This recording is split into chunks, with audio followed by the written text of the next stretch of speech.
Muito bem, então neste vídeo vamos iniciar o nosso estudo da variação das funções. Por que isto é muito importante? Especialmente o assunto desta videoaula, que é, aliás, a localização dos máximos e dos mínimos de uma função.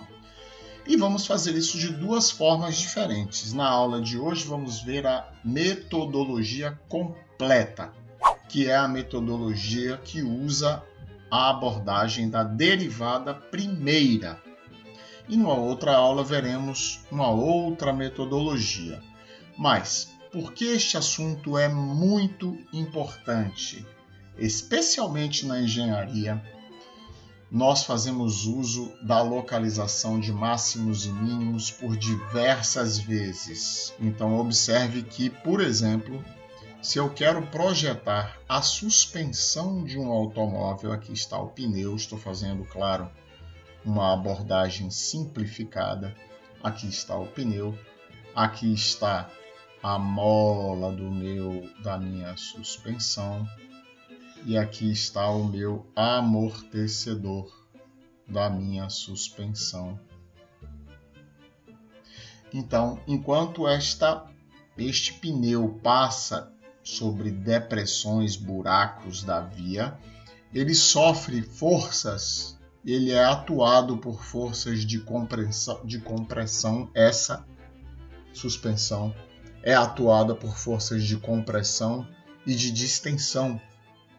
Então, eu só posso, por exemplo, é fácil compreender isso, que eu só posso dimensionar esta suspensão se eu conhecer o valor máximo da força que atua nela. Não faz sentido nenhum que eu use qualquer valor adivinhado da força para projetar esta suspensão. E eu só posso localizar o máximo da força se eu fizer a abordagem apropriada para localizar. Eu preciso conhecer essa abordagem, o que vai ser mostrado nesta videoaula. Por outro lado, eu posso ter uma planta processadora de um certo produto, onde aqui passa pela máquina 1, depois pela máquina 2, e assim sucessivamente por várias máquinas, por várias plantas, até que aqui do outro lado saia o produto. Então, do ponto de vista do lucro desta planta processadora, é claro que o tempo de processamento deste produto interessa a mim localizar a combinação de variáveis que faz com que o tempo de processamento deste produto seja minimizado. Então, neste outro caso aqui, eu já tenho um problema de localização de mínimo. E como posso fazer isso se não conheço a metodologia?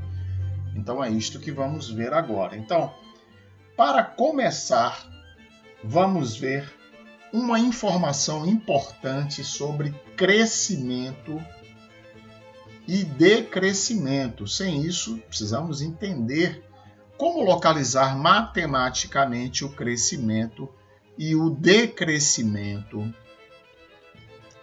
Então, apenas para não alongar muito este vídeo, nós vamos afirmar, sem demonstrar, que se a função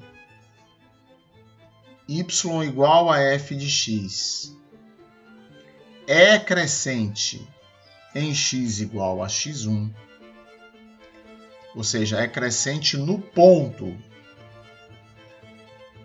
x igual a x1 e logo, obviamente, y igual a y1 também, certo? Então, f' de x1 é maior do que zero. Ou seja, a ida, esta primeira afirmação é a ida. Ou seja, se eu sei que a função é crescente, se eu tenho esta informação, então eu concluo que o valor numérico da derivada no ponto x1 é maior do que zero. Exemplo.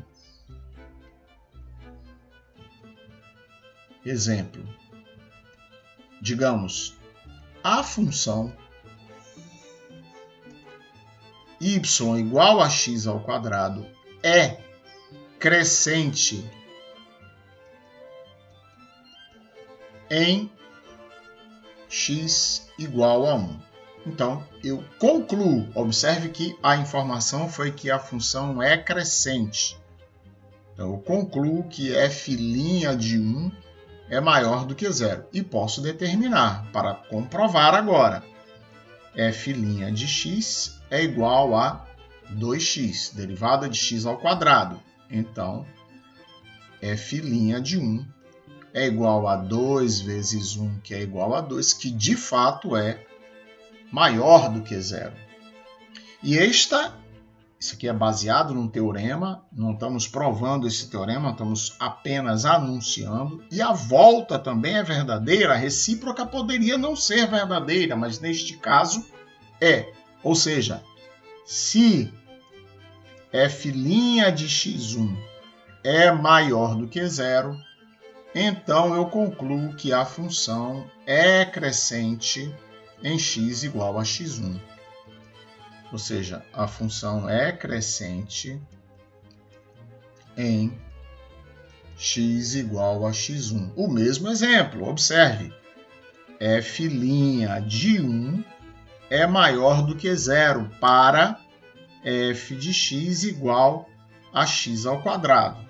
Então, eu concluo que a função y igual a x ao quadrado, y igual a x ao quadrado é crescente em x igual a 1. De fato, vamos lá. Vou fazer aqui o gráfico x e y. Novamente peço desculpas aqui pela falta de intimidade com a mesa temporária. Espero que isto mude. Mas aqui é o gráfico de x ao quadrado e eu vejo que aqui em x igual a 1 e y igual a 1, neste ponto, de fato, a função é crescente. Perfeito? Então, essa é a primeira coisa que nós vamos partir disto, ou seja, a noção de crescimento e decrescimento. E, claro, estas mesmas afirmações são análogas e verdadeiras para o decrescimento, ou seja, se a função y igual a f de x é decrescente, aqui é crescente, né? Mas se disséssemos que é decrescente no ponto x igual a x1, concluímos que a derivada primeira, o valor numérico da derivada primeira é menor do que 0, ou seja, é negativo. E ao contrário, se f' de x1 é menor do que 0, a função é decrescente em x igual a x1. Podemos tomar o mesmo exemplo de y igual a x ao quadrado, só que agora no ramo esquerdo. Então eu diria que aqui, para x igual a menos 1, y igual a 1, ou seja, em 1 menos 1 e y igual a x ao quadrado é decrescente. Logo, já sabemos que f' de x é igual a 2x. Eu deduzo que menos 1 mais 1 aqui, as coordenadas. Menos 1, x igual a menos 1, y igual a mais 1. Corrigindo aqui.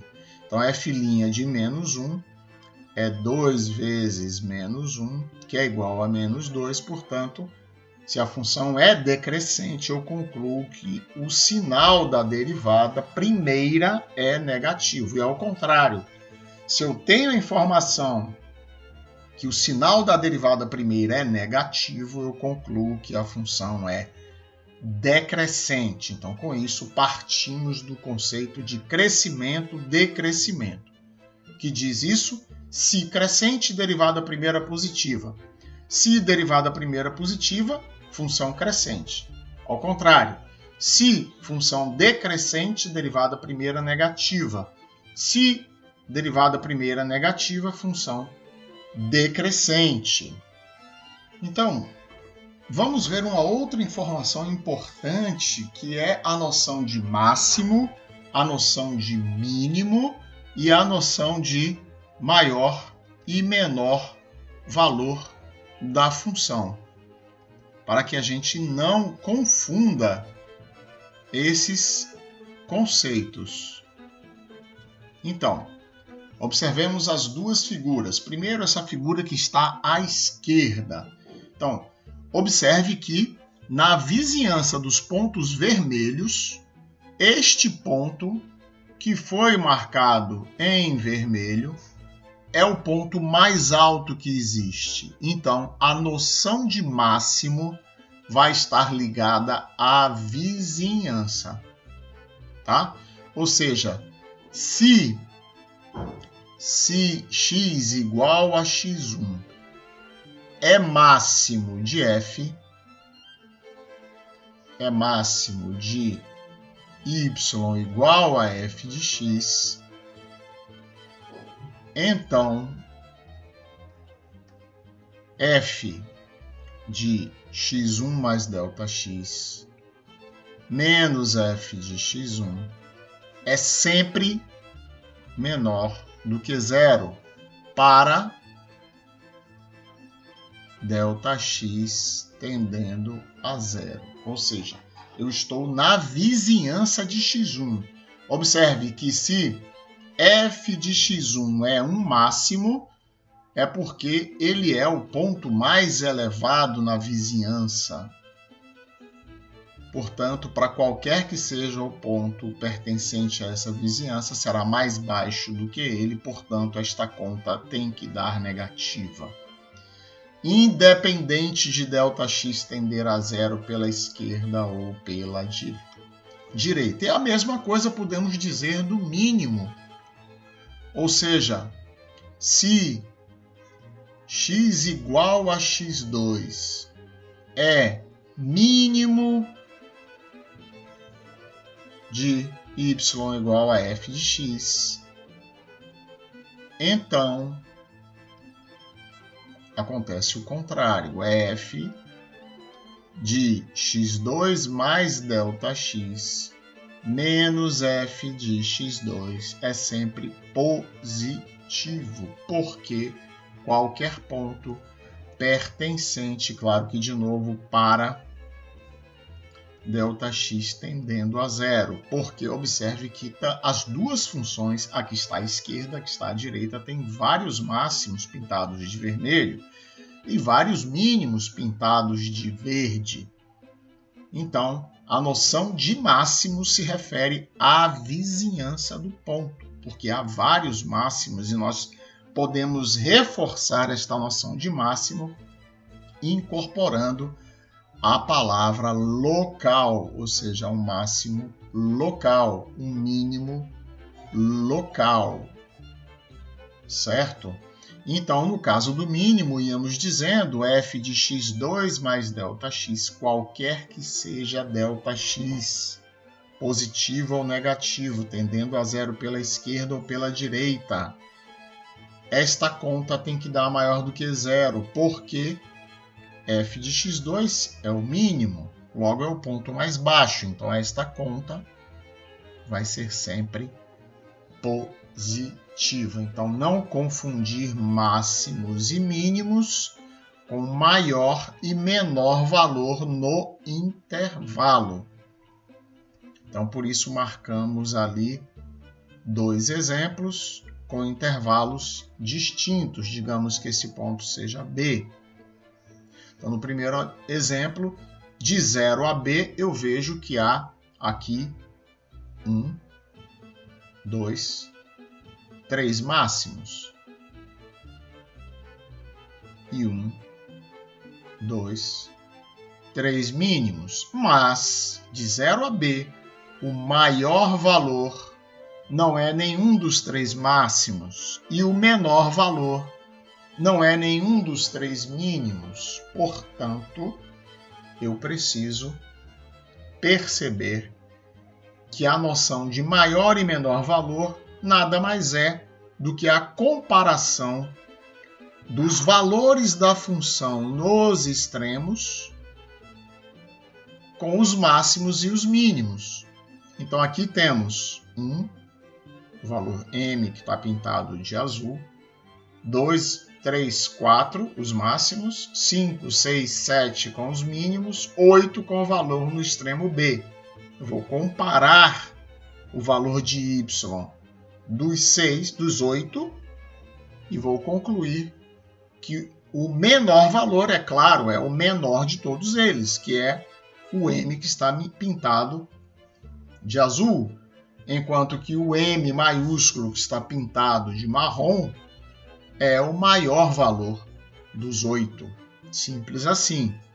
No exemplo à direita, eu tenho novamente 1, 2, 3 mínimos e tenho 1, 2, 3 máximos. Mas, diferentemente do que aconteceu no exemplo da esquerda, entre esses 8 valores, os 3 máximos, os 3 mínimos, o valor no extremo esquerdo, o valor no extremo direito, eu vejo que o maior deles é este máximo.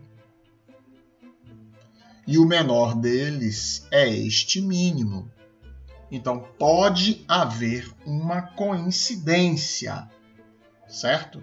Mas nem sempre o máximo, um dos máximos será o maior valor, nem sempre um dos mínimos será o menor valor.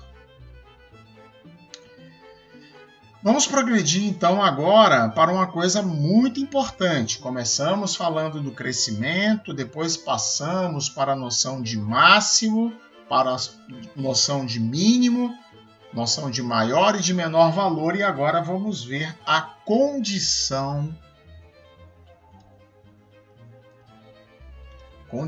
necessária para a ocorrência de um máximo ou mínimo.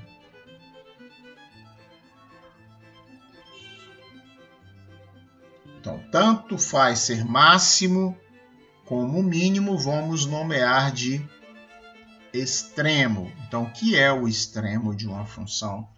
São os máximos e os mínimos, são conhecidos como extremos. Então, se x igual a x1 é extremo de y igual a f de x, então f' de x1 é igual a 0 ou f' de x1 não existe. Certo? Então, observe que é uma condição necessária. E se é uma condição necessária, é porque só é verdadeira a ida e não necessariamente a volta. Então, se o ponto satisfaz a condição necessária, então, se o ponto satisfaz a condição necessária,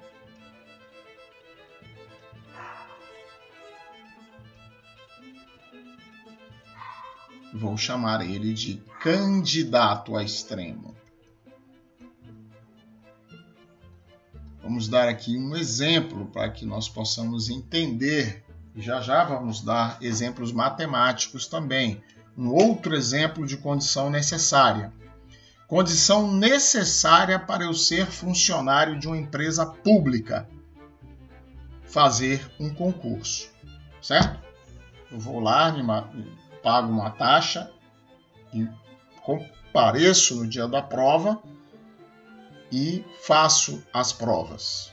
Então, eu preenchi a condição necessária. Isso significa que todos os funcionários públicos fizeram concurso. Ponto final. Isso é uma condição necessária para ser funcionário público, fazer um concurso. Mas observe que só a ida é verdadeira. Se eu faço a volta, não será verdadeira. Ou seja, todos os que fizeram concurso público são funcionários públicos? Não.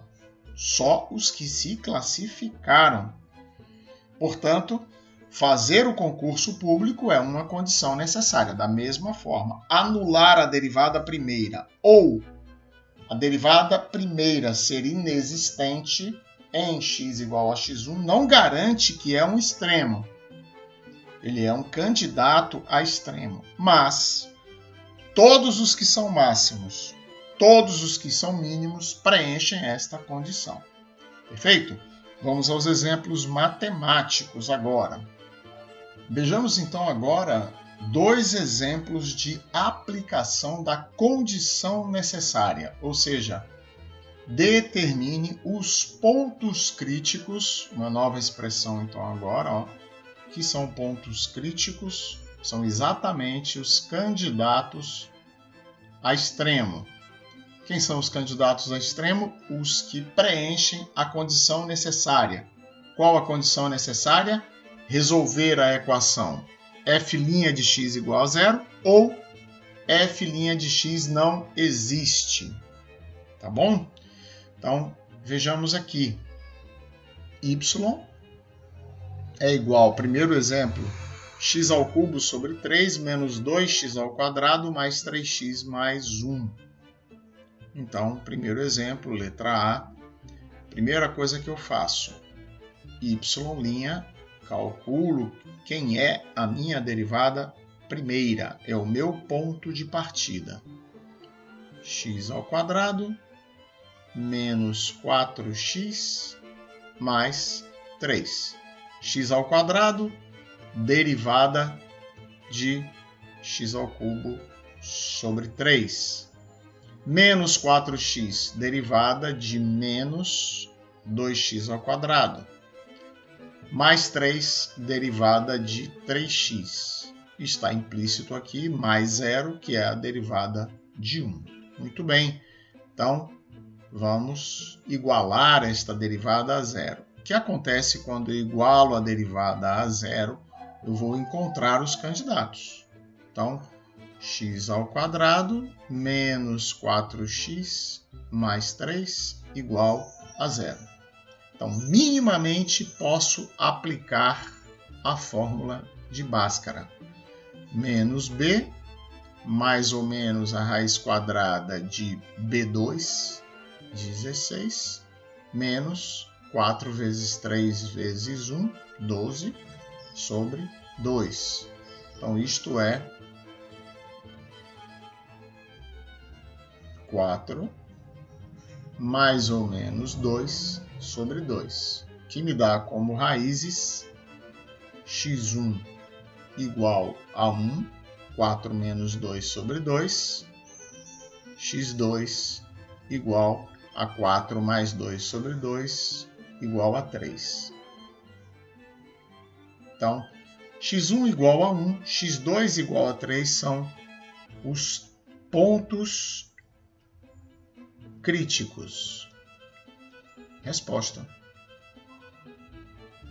Que são os pontos críticos? Candidatos a extremo.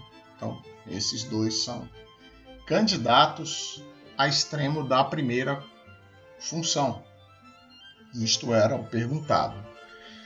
Y' não existe a algum ponto de x, algum ponto de f' de x, algum valor de x que torne f' de x inexistente?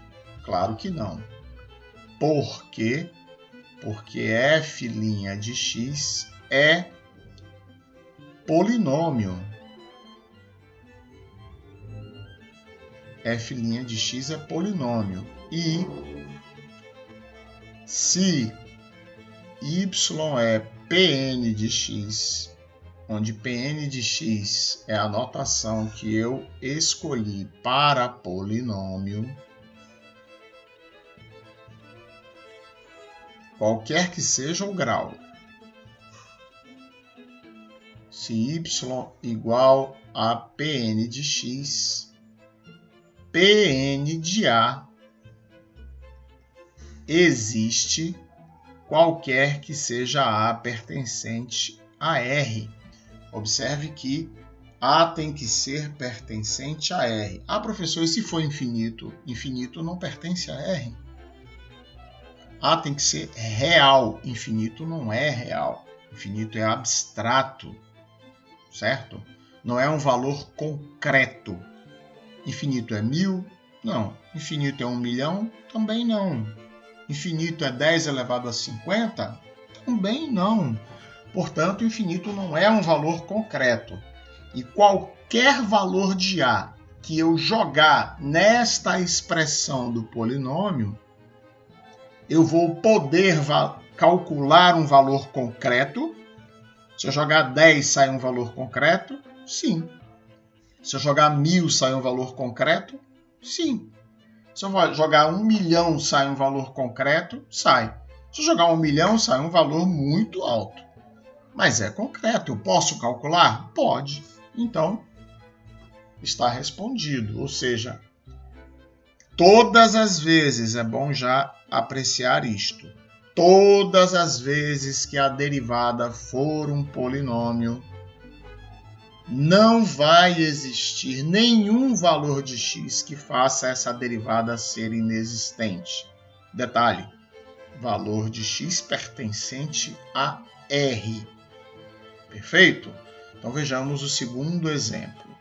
Segundo exemplo, y é igual a 1 menos a raiz cúbica de x ao quadrado, que é a mesma coisa, escrito aqui de uma outra forma, 1 menos x elevado a 2/3.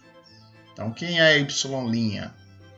É menos 1, que é este menos aqui, menos 1 vezes 2/3, vezes x elevado a menos 1/3. Que é esse menos 1/3?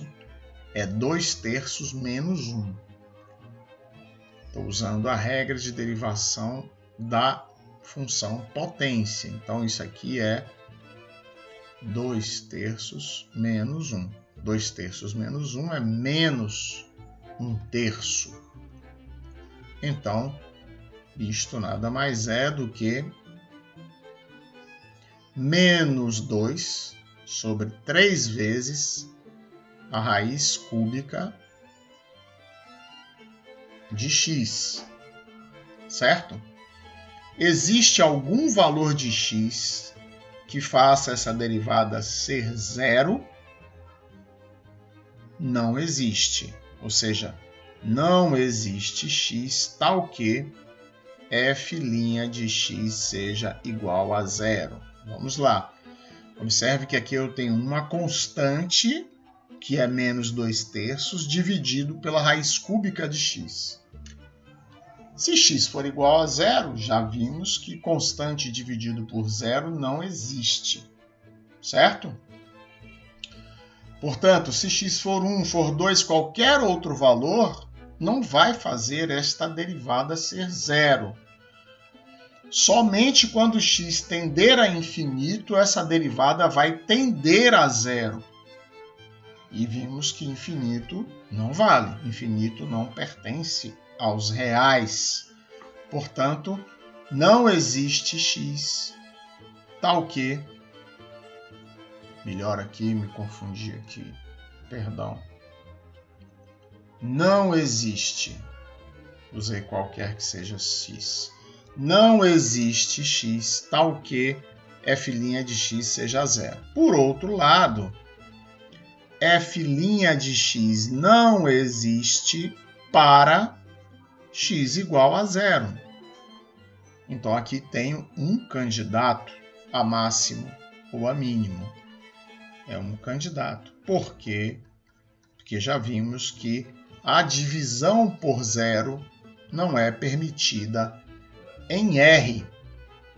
Vimos então a condição necessária e vimos que a condição necessária é que f' de x seja igual a zero ou f' de x seja inexistente.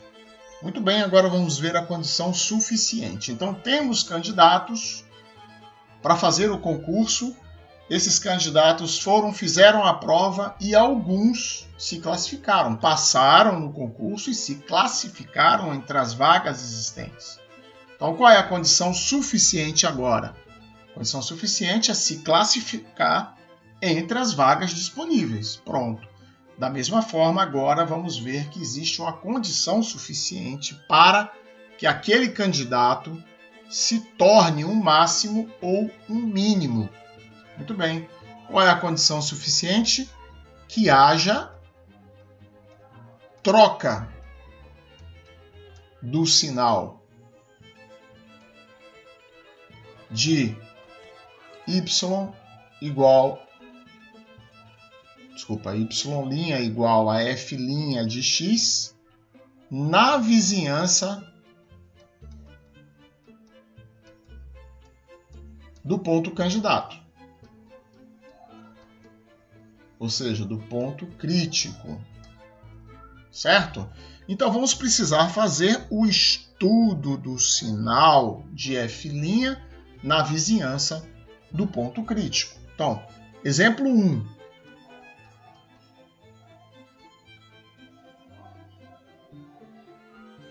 Exemplo 1, y' é igual a x ao quadrado menos 4x mais 3. Então, vamos traçar aqui um gráfico desta derivada. Então, aqui temos y, x. Então, temos aqui uma parábola com concavidade voltada para cima e ela se anula para x igual a 1 e para x igual a 3. Vemos aqui que à esquerda de x igual a 1, a parábola se situa acima do eixo do x, portanto aqui o sinal da derivada é positivo.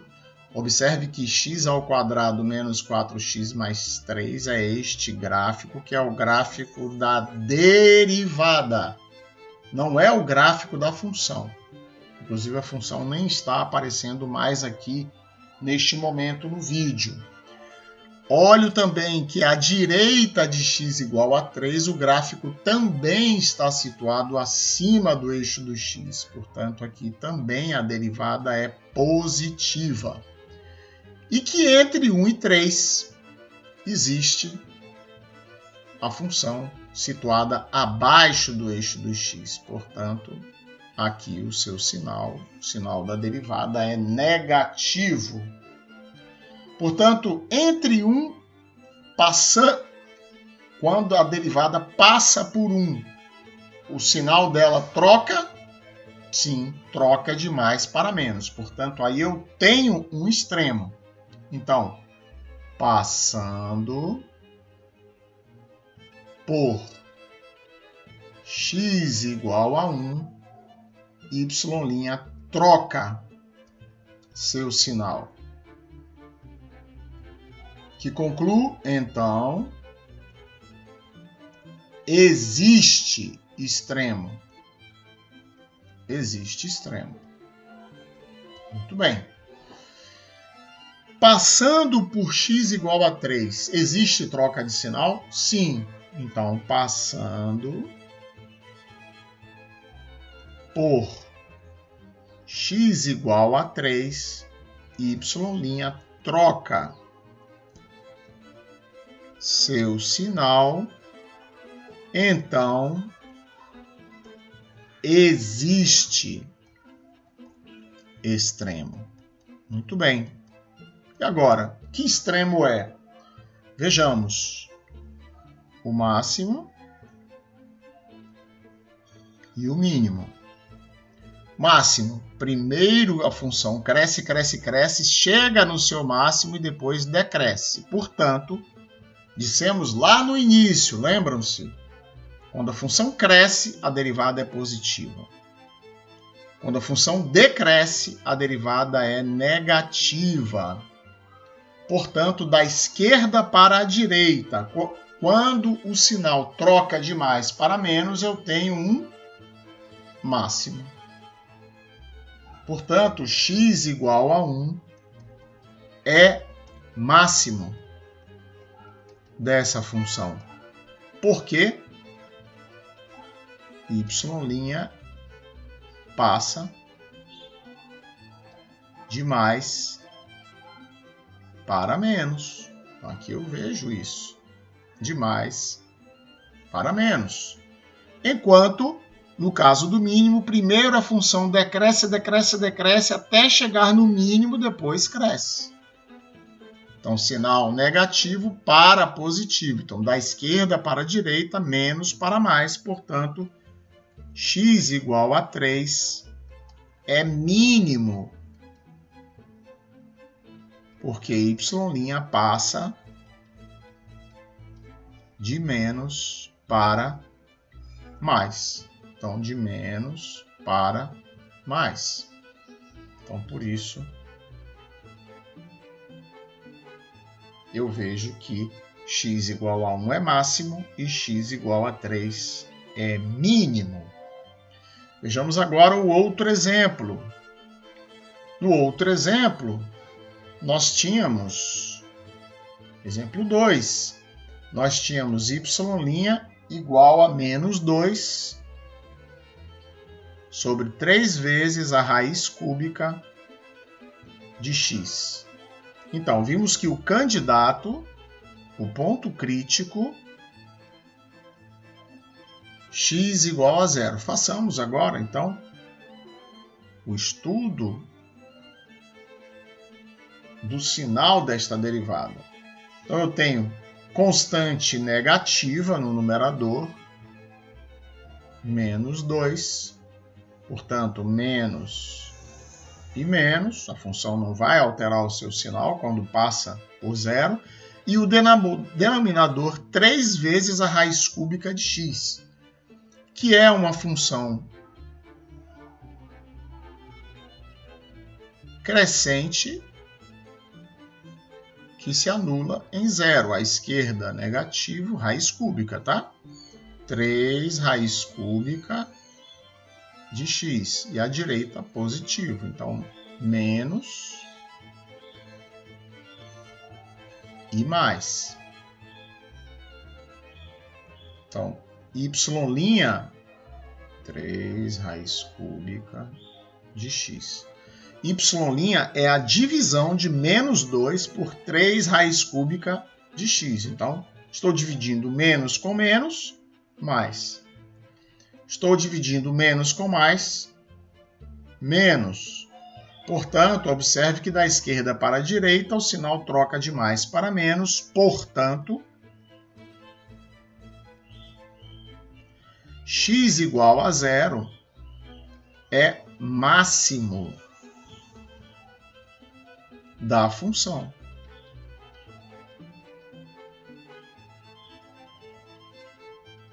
Ok? Então, se estiverem curiosos, se estiver você que assiste esse vídeo curioso com a questão do gráfico, já já vamos aprender a construir o gráfico das funções baseado no estudo de sua variação. Então, este é o conteúdo que tínhamos para apresentar agora. Espero muito mesmo que tenha feito sentido para você, que tenha sido suficientemente claro. Se gostou, deixe o seu like, aproveite para se inscrever no canal. Nos vemos então nos próximos vídeos aqui publicados.